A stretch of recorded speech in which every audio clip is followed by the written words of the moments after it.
আমারও কিন্তু ঢাকা 10-এর সাথে একটা আত্মীয়তার সম্পর্ক আছে, জানেন তো নাকি? আমিও কিন্তু আপনাদের এলাকারই বলা যায় অর্ধেক অধিবাসী। আপনাদের সাথে ঢাকা 10-এর সাথে কিন্তু আমার আত্মীয়তার সম্পর্ক আছে।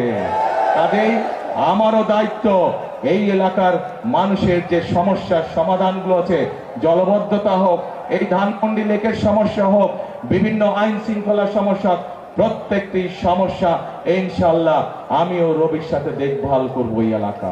বিসমিল্লাহির রহমানির রহিম। আজকে ঢাকা 10-এর এই নির্বাচনী জনসভার সম্মানিত সভাপতি, আমার সামনে উপস্থিত ঢাকা 10-এর এলাকাবাসী, মুরব্বীবর্গ, উপস্থিত মা বোনেরা, ভাইয়েরা এবং আমার প্রিয় সহকর্মীবৃন্দ ও নেতৃবৃন্দ, আসসালামু আলাইকুম। আসসালামু আলাইকুম। কেমন আছেন সবাই? ভালো আছেন? আপনারা সবাই তো ঢাকা 10-এর অধিবাসী, তাই না? আমারও কিন্তু ঢাকা 10-এর সাথে একটা আত্মীয়তার সম্পর্ক আছে, জানেন তো নাকি? আমিও কিন্তু আপনাদের এলাকারই বলা যায় অর্ধেক অধিবাসী, এই ধানমন্ডির। আচ্ছা, এখন ভাইরা, উপস্থিত মা বোনেরা, আজকে এই যে নির্বাচনী জনসভা, এই নির্বাচনী জনসভায় আমরা অনেক কথা বলতে পারি, আমাদের রাজনৈতিক প্রতিপক্ষ সম্পর্কে অনেক কথা আমরা বলতে পারি, বিভিন্ন জন সম্পর্কে। কিন্তু যদি আমরা এদের সম্পর্কে শুধু বলে যাই, তাতে কি জনগণ বা দেশের কোনো লাভ হবে? জনগণের দেশের লাভ হবে না। জনগণ বা দেশের কি লাভ হবে? যখন জনগণের ভাগ্য পরিবর্তনের জন্য কোনো পরিকল্পনা থাকবে, কর্মসূচি থাকবে একটি রাজনৈতিক দলের, এবং সে যখন সেই কর্মসূচি এবং পরিকল্পনা জনগণের সামনে তুলে ধরবে এবং জনগণ সেটি বিবেচনা করে তাকে যখন রাষ্ট্র পরিচালনার দায়িত্ব দিবে, তার ফলে যখন জনগণের ভাগ্যের পরিবর্তন হবে, ধীরে ধীরে শুরু হবে, তখনই জনগণের লাভ হবে, তাই তো নাকি? এখন প্রিয় ভাই বোনেরা,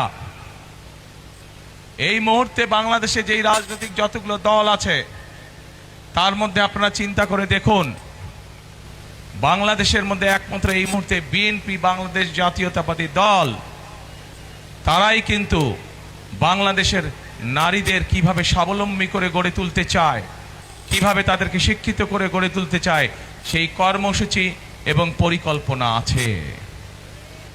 এই মুহূর্তে বাংলাদেশে যতগুলো রাজনৈতিক দল আছে, তার মধ্যে বিএনপি একমাত্র রাজনৈতিক দল যাদের পরিকল্পনা আছে এই দেশের তরুণদেরকে, এই দেশের যুবকদেরকে, যারা বিশেষ করে বেকার আছে বা কর্মসংস্থানের অভাব আছে, তাদেরকে কিভাবে প্রশিক্ষণের মাধ্যমে দক্ষ মানুষে পরিণত করে তাদেরকে কর্মসংস্থানের ব্যবস্থা করে দিতে পারবে।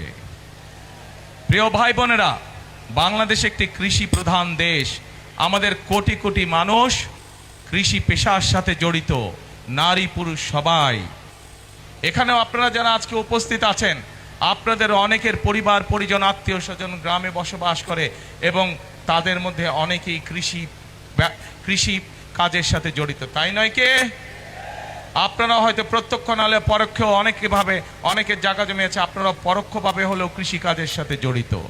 প্রিয় ভাই বোনেরা, আমরা সিদ্ধান্ত গ্রহণ করেছি এই মুহূর্তে বিএনপির একমাত্র পরিকল্পনা আছে কিভাবে কৃষকদেরকে কৃষি কার্ড দেওয়ার মাধ্যমে কৃষকদের পাশে দাঁড়াবে। ঠিক যেভাবে আমরা বাংলাদেশের সকল মায়েদের বা গৃহিণীদের পাশে ফ্যামিলি কার্ড নিয়ে দাঁড়াবো, ফ্যামিলি কার্ডের মাধ্যমে যেভাবে আমরা প্রান্তিক খেটে খাওয়া যে মারা আছেন, গৃহিণীরা আছেন, তাদেরকে আমরা সারা বাংলাদেশ গ্রাম শহর সব জায়গায় তাদেরকে যেভাবে আমরা স্বাবলম্বী করে গড়ে তুলতে চাই, ঠিক একইভাবে কৃষক ভাইদেরকে কৃষি কার্ড দেওয়ার মাধ্যমে, তাদেরকে সহযোগিতা করার মাধ্যমে আমরা তাদেরকেও স্বাবলম্বী করে গড়ে তুলতে চাই। এই মুহূর্তে একটু আগে যেটি বললাম বক্তব্যে, যে বিএনপি একমাত্র দল যাদের কর্ম পরিকল্পনা এবং কর্মসূচি রয়েছে কিভাবে বাংলাদেশের তরুণদেরকে বিভিন্ন প্রশিক্ষণের মাধ্যমে দক্ষ মানুষে পরিণত করবে এবং দেশেই হোক বিদেশি হোক কর্মসংস্থানের ব্যবস্থা করবে। আমাদের পরিকল্পনা রয়েছে কিভাবে আমরা সারা বাংলাদেশের স্কুল শিক্ষকদেরকে আমরা কম্পিউটার প্রদানের মাধ্যমে ধীরে ধীরে তাদেরকে একটি এমন একটি অবস্থানে নিয়ে আসবো যেখানে তারা প্রত্যেকটি শিক্ষক কম্পিউটার সিস্টেমের আওতায় এসে তাদের ছাত্রদেরকে সঠিকভাবে শিক্ষা প্রদান করতে পারবেন। প্রিয় ভাই বোনেরা, বিএনপি একমাত্র দল যারা পরিকল্পনা গ্রহণ করেছে বাংলাদেশে, সেটি শহরেই হোক গ্রামেই হোক, প্রান্তিক মানুষ যারা আছেন, খেটে খাওয়া মানুষ যারা আছেন, তাদের কাছে কিভাবে প্রান্তিক চিকিৎসা সেবা পৌঁছে দেওয়া যায় স্বাস্থ্যকর্মী নিয়োগ করার মাধ্যমে। আমরা পরিকল্পনা গ্রহণ করেছি 1 লক্ষ স্বাস্থ্যকর্মী নিয়োগ করব আমরা সারা বাংলাদেশে, যাদের মধ্যে শহরে গ্রামে সকল জায়গায় মানুষকে তারা চিকিৎসা সেবা পৌঁছে দিবে। এর মাধ্যমে 1 লক্ষ মানুষের যেরকম কর্মসংস্থান হবে, ঠিক একইভাবে এরা মানুষের দোরগোড়ায় স্বাস্থ্য সেবাও পৌঁছে দিবে। প্রিয় ভাই বোনেরা, বিএনপির পরিকল্পনা আছে এই দেশের ধর্মীয় ব্যক্তিত্ব যারা, বিভিন্ন মসজিদ মাদ্রাসার ইমাম খতিব মুয়াজ্জিম সাহেব যারা, বিভিন্ন ধর্মীয় গুরু যারা আছেন, তারা মানবেতর জীবনযাপন করেন অধিকাংশ মানুষ, এবং এই মানুষগুলোর ব্যাপারেও আমরা চিন্তা ভাবনা করেছি যে তাদেরকে আমরা সরকারের পক্ষ থেকে একটি সম্মানের ব্যবস্থা করব, যাতে করে তারা একটি সম্মানজনক জীবনযাপন করতে পারে। এখন প্রিয় ভাই বোনেরা, এই হচ্ছে সংক্ষেপে বিএনপির পরিকল্পনা। বিএনপি কিভাবে করতে চায়। আমাদের বহু 1.5 কোটির মতন প্রবাসী আছেন, বাংলাদেশি মানুষ যারা বিদেশে কাজ করছেন, কষ্ট করে বৈদেশিক মুদ্রা এই দেশের মানুষের জন্য পাঠাচ্ছেন। এই প্রবাসীদের জন্য আমরা সিদ্ধান্ত গ্রহণ করেছি তাদের যাতে সমস্যা হয়রানি কম হয় এয়ারপোর্টে আসলে পরে, এবং যখন তারা কাজ শেষ করে দেশে ফিরে আসবেন সেই সময় যাতে তারা একটি নিরাপদ জীবনে থাকতে পারেন, সেই জন্য তাদেরকে আমরা প্রবাসী কার্ড দেবার সিদ্ধান্ত গ্রহণ করেছি। প্রিয় ভাই বোনেরা, এইগুলো হচ্ছে বিএনপির পরিকল্পনা। এরকম আরো পরিকল্পনা আমাদের রয়েছে। এই পরিকল্পনার মূল লক্ষ্য এবং উদ্দেশ্য হচ্ছে এই দেশের মানুষের ভাগ্যের পরিবর্তন করা, এই দেশের ভাগ্যের পরিবর্তন করা। এই কথাটি প্রথমেই বলেছি ভাই বোনেরা, এই মুহূর্তে বিএনপি একমাত্র রাজনৈতিক দল যাদের সামনে পরিকল্পনা আছে, যাদের সামনে দেশ এবং জনগণের জন্য কর্মসূচি আছে, এবং সবচাইতে বড় ব্যাপার, বিএনপি একমাত্র রাজনৈতিক দল যাদের এই মুহূর্তে দেশ পরিচালনার অভিজ্ঞতা রয়েছে। শহীদ রাষ্ট্রপতি জিয়াউর রহমান যে সময় দেশ পরিচালনা করেছিলেন, উনি দুর্ভিক্ষ কবলিত একটি দেশে খাদ্য উৎপাদন বৃদ্ধি দ্বিগুণ করেছিলেন, এবং শুধু তাই নয়, সেই খাদ্য উৎপাদন দ্বিগুণ করে উনি বিদেশে পর্যন্ত খাদ্য রপ্তানি করেছিলেন। বাংলাদেশের মানুষের খাদ্য সরবরাহ করার পরও দেশনেত্রী খালেদা জিয়া যখন দেশ পরিচালনা করেছেন, উনি বাংলাদেশে এত শিল্প কলকারখানা তৈরি করতে সক্ষম হয়েছিলেন, বাংলাদেশের মানুষের কর্মসংস্থানের ব্যবস্থা করেছিলেন। বিদেশের সকল পত্রিকা তখন বলতে বাধ্য হয়েছিল বাংলাদেশ হচ্ছে একটি এমার্জিং টাইগার। কাজে প্রিয় ভাই বোনেরা, এই সকল, এবং শুধু তাই না, দেশনেত্রী খালেদা জিয়ার সময় আমরা দেখেছি কিভাবে তিনি নারীদের শিক্ষা ব্যবস্থা ফ্রি করেছিলেন। ক্লাস 10 থেকে মেয়েদের জন্য ক্লাস 12 পর্যন্ত শিক্ষা ব্যবস্থা ফ্রি করেছিলেন। প্রিয় ভাই বোনেরা, এই কাজগুলো থেকে প্রমাণিত হয় যে বিএনপি একমাত্র দল যারা দেশকে অভিজ্ঞতার আলোকে সঠিকভাবে পরিচালনা করতে সক্ষম।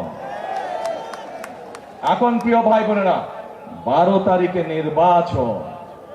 এই নির্বাচন যেই নির্বাচনের জন্য বিগত 16 বছর ধরে বাংলাদেশের মানুষ অপেক্ষা করেছে, যেই নির্বাচনে বা যেই রাজনৈতিক অধিকার বা যেই ভোটের অধিকার বাংলাদেশের মানুষের কাছ থেকে কেড়ে নেওয়া হয়েছিল। প্রিয় ভাই বোনেরা, বিগত 16 বছর নির্বাচনের নামে আমরা তামাশা দেখেছি। আপনারা কেউ সেই নির্বাচনের নামে যে তামাশা হয়েছে, সেই নির্বাচনগুলোকে, তথাকথিত নির্বাচন, আপনারা কেউ ভোট দিতে পেরেছিলেন? কেউ বাংলাদেশের মানুষ, শুধু আপনারা নয়, ঢাকা দেশের অধিবাসীরা নয়, শুধু সমগ্র বাংলাদেশে কেউ ভোট দিতে সক্ষম হয়নি। আজ সেই নির্বাচনের সময় এসেছে, যে নির্বাচনে বাংলাদেশের মানুষ ভোট দিতে পারবে। প্রিয় ভাই বোনেরা, এই নির্বাচনে ভোট দেওয়ার মাধ্যমে যেরকম ভাবে বাংলাদেশের মানুষ তার রাজনৈতিক অধিকার প্রতিষ্ঠিত করবে, কিন্তু শুধু রাজনৈতিক অধিকার না, এই নির্বাচন হতে হবে দেশ গঠনের নির্বাচন। এই নির্বাচন হতে হবে বাংলাদেশের মানুষের ভাগ্য পরিবর্তনের নির্বাচন। প্রিয় ভাই বোনেরা, সেজন্যই আমি বলেছি এই নির্বাচন শুধু ভোট দেওয়ার নির্বাচন নয়, এই নির্বাচনের মাধ্যমে আমাদের জুলাই শহীদ যারা আছেন, জুলাই অভ্যুত্থানের যারা হতাহত ব্যক্তিরা আছেন, শুধু তাই নয়, 1971 সালে স্বাধীনতা যুদ্ধে যে সকল শহীদ হয়েছেন তাদের যে প্রত্যাশিত বাংলাদেশ আছে, সেই বাংলাদেশ গড়ার নির্বাচন হচ্ছে 12ই ফেব্রুয়ারি। প্রিয় ভাই বোনেরা, আমরা এই ধানমন্ডি এই নির্বাচনী ঢাকা 10 এলাকা থেকে আমরা আমাদের ধানের শীষের প্রার্থী করেছি আমরা রবিকে। এই রবির হাতে আমরা আনুষ্ঠানিকভাবে আজকে আমি ধানের শীষ তুলে দিচ্ছি। রবি তার বক্তব্যে একটু আগে এই এলাকার অনেক সমস্যার সমাধান রবি তার নির্বাচনী বক্তব্যে একটু আগে আপনাদের সকলের সামনে বলেছে কিভাবে রবি নির্বাচিত হলে এই এলাকার সমস্যার সমাধান করবে, মানুষের সমস্যার সমাধান করবে। ইনশাআল্লাহ রবির সাথে আজকে আমিও আপনাদেরকে বলে যাচ্ছি যে ইনশাআল্লাহ এই ঢাকা 10 থেকে ধানের শীষ নির্বাচিত হলে এবং বিএনপি সরকার গঠন করলে রবি যে সকল ওয়াদা এলাকার মানুষের সামনে করেছে সেগুলি বাস্তবায়নের জন্য আমিও রবির সাথে কাজ করব। কারণ বক্তব্যের শুরুতেই বলেছে আপনাদের সাথে ঢাকা 10-এর সাথে কিন্তু আমার আত্মীয়তার সম্পর্ক আছে। কাজেই আমারও দায়িত্ব এই এলাকার মানুষের যে সমস্যার সমাধানগুলো আছে, জলবদ্ধতা হোক, এই ধানমন্ডি লেকের সমস্যা হোক, বিভিন্ন আইন শৃঙ্খলার সমস্যা, প্রত্যেকটি সমস্যা ইনশাআল্লাহ আমিও রবির সাথে দেখভাল করব এই এলাকা। প্রিয় ভাই বোনেরা, আসুন আমরা 12 তারিখে এমন ব্যক্তিকে নির্বাচিত করি, এমন দলকে নির্বাচিত করি যাদের দেশ পরিচালনার অভিজ্ঞতা আছে, এমন দলকে আমরা নির্বাচিত করি যাদের সামনে দেশ এবং দেশের মানুষেরকে নিয়ে কর্মসূচি আছে, পরিকল্পনা আছে, এবং বিএনপি ছাড়া এই মুহূর্তে আর কোন দলের কাছে সেই কর্ম পরিকল্পনা বা অভিজ্ঞতা নাই। আগেই বলেছি এই নির্বাচন হচ্ছে আমাদের শুধু গণতন্ত্র প্রতিষ্ঠান না, গণতন্ত্র প্রতিষ্ঠার পাশাপাশি দেশ গঠনের নির্বাচন। বিগত 16 বছর আমরা দেখেছি বহু মেগা প্রজেক্ট হয়েছে এবং মেগা প্রজেক্ট মানেই মেগা দুর্নীতি হয়েছে, কিন্তু মানুষের ভাগ্যের পরিবর্তন হয়নি। আমাদের গ্রামগঞ্জে শহর সব জায়গায় হাসপাতালগুলোতে গেলে ওষুধ পাওয়া যায় না, ডাক্তার ঠিক মতন পাওয়া যায় না, স্কুল কলেজগুলো ভেঙে চুরে পড়ে যাচ্ছে, রাস্তাঘাট ভেঙে চুরে নষ্ট হয়ে গিয়েছে, বহু এরকম আরো অনেক সমস্যা আছে। আসুন আমাদেরকে এখন এই পরিবর্তন করতে হবে। পৃথিবীর বহু দেশ ছিল যেই দেশগুলোর অবস্থা বাংলাদেশ থেকে খারাপ ছিল, কিন্তু তারা পরিশ্রম করেছে, পরিশ্রম করার মাধ্যমে তারা তাদের দেশের অবস্থা, মানুষের ভাগ্যের অবস্থার পরিবর্তন করেছে। তারা যদি পারে আমরা কেন পারবো না?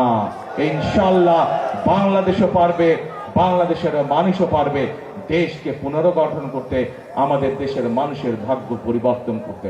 সেজন্য প্রিয় ভাই বোনেরা, বারবার আমি এক কথা বলছি, এই নির্বাচন সম্পর্কে আমাদেরকে সজাগ থাকতে হবে। নির্বাচন নিয়ে কিন্তু একটি মহল ষড়যন্ত্র শুরু করেছে। পত্রিকার পাতায় আমরা খবরে সেই খবর দেখেছি। বিভিন্নভাবে তাদের লোকজন বিভিন্ন মানুষকে গিয়ে বিভ্রান্ত করার চেষ্টা করছে, বিশেষ করে মা বোনদেরকে গিয়ে বিভিন্ন প্রতিশ্রুতি দিচ্ছে, যেই প্রতিশ্রুতিগুলা বায়বীয় প্রতিশ্রুতি। আমরা বিএনপি জনগণের সামনে সেই প্রতিশ্রুতি করতে চাই যে প্রতিশ্রুতি মানুষের পক্ষে বাস্তবায়ন করা সম্ভব। আমরা এমন কোন প্রতিশ্রুতি করতে চাই না যা মানুষের সাধ্যের বাইরে, যা মানুষের আওতার ভিতরে না।